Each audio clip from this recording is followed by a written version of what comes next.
අවුරුද්දට කලින්ම තෑගි අරන් නත්තල් 100 ඇවිල්ලා. ඊයරයි ඉඳන් වැඩි කරලා පෙට්‍රල් රුපියල් 81යි, ඩීසල් 79යි, භූමි තෙල් 60යි.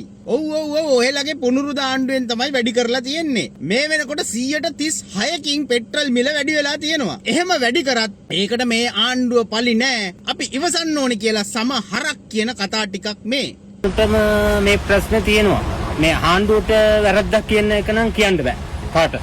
මේක ඇවිල්ලා ලෝකේ යුද්ධයක්. ඒ සම හරක්ට නොතේරෙන කතාව තමයි දැන් කියන්න යන්නේ. ගියපාර පෙට්‍රල් මිල වැඩි කරනකොට කිව්වා කලින් ගෙන ආපු ස්ටොක් ටික මිනිස්සු ගහගෙන ඉවර කරා කියලා. ඒ කතාව බොරු වුණත් අපි ඇත්ත කියලා පිළිගමුකෝ. තෙල් සංස්ථාවේ මාර්තු 19 වෙනිදා කිව්වා අප්‍රේල් අග වෙනකල් කිසි ප්‍රශ්නයක් නැහැ ස්ටොක් තියෙනවා කියලා. අපි 3 වෙනි මාසයේ අවසාන වෙනකන් අපි ස්ථිර කරන ලද නැව්වල ගණනුත් බලලා තමයි කිව්වේ. දැන් මේ වෙනකොට 4 වෙනි මාසයේ අවසානයේ දක්වා නැවුත් ස්ථිර කරලා තියෙන්නේ. ඒ අනුව ගත්තාම දැන් ඊළඟ මාසයේ අවසානයේ වෙනකන් විතර තෙල් සංචිත අපිට ස්ථිර වශයෙන්ම ලැබෙමින් පවතිනවා. අනුව ගත්තාම කිසිම තෙල් සම්බන්ධයෙන් කිසිම ගැටලුවක් නැහැ. කිව්වර කතන්දරේ දාලා තෙල් ගහන එක පාලනය කරලා තියෙන නිසා වැඩිපුර ගහගත්තා කියන බණපදේ දැන් ආණ්ඩුවට කියන්න බෑ. කලින් ගෙන ආපු ස්ටොක් තියෙනවා, ඇනවුම් කරලා සල්ලි ගෙවලා තියෙනවා. ඒ වගේ එන්නේ ඇනවුම් කරපු මිලට මිසක් ඉස්සරහට වැඩි වෙන මිලට නෙවෙයි. එතකොට ඒ තෙල් වලට තමයි මේ රුපියල් 81කින් මිල වැඩි කරලා ජනතාව මංකොල්ල කන්නේ කියලා මේ හරක්ට තේරෙන්නේ නැහැ.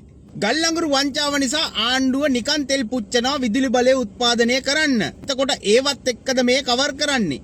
නිකන් හිතන්න කඩේක සබන් කැටයක් තියෙනවා පරණ ස්ටොක් එකේ රුපියල් 100යි. අලුතින් එන සබන් 150යි. මුදලාලි පරණ සබන් කැටේ රුපියල් 100යි කියලා ගහලා තියෙනකොට බඩු ගන්න එකාගෙන් රුපියල් 150ක් ගන්නවා සබන් කැටේ දීලා. බඩු ගන්න එක අහනවා ඇයි මුදලාලි මේකේ රුපියල් 100යි කියලා ගහලා තියෙන්නේ මගෙන් ඇයි 150ක් ගන්න කියලා. එතකොට මුදලාලි කිව්වොත් අලුත් සබන් වල මිල 150යි කියලා. එතකොට බඩු ගන්න එක මුදලාලිට කියනවා කරන මේ අසාධාරණ වැඩේට තොට හෙන ගහනවා මුදලාලි කියලා. තේරෙන්නේ නැති ගවයන්ට මෙන්න සරල උදාහරණයක්.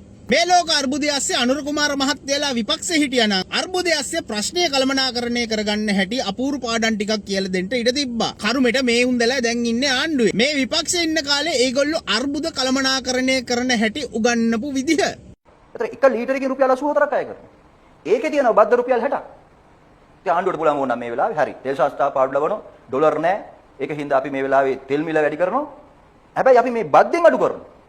මේ බද්දෙන් භාගයක් අඩු කරත් අශෝක මහත්තයෝ ආයි පරණ තිබුණ ගානට තෙල් දෙන්න පුළුවන්.